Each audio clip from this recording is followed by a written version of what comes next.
So I think I found a connection between a couple of videos, and I'm going to share it with you. So this first video was uploaded 20 hours ago from somebody inside Miami International Airport, and check this out.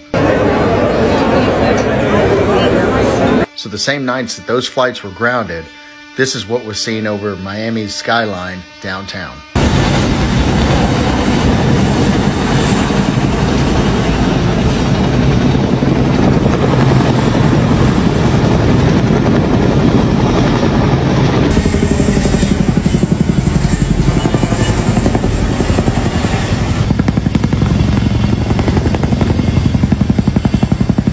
Regardless, things are getting a little weird and people are seeing a lot of activity of either DOD or military overhead.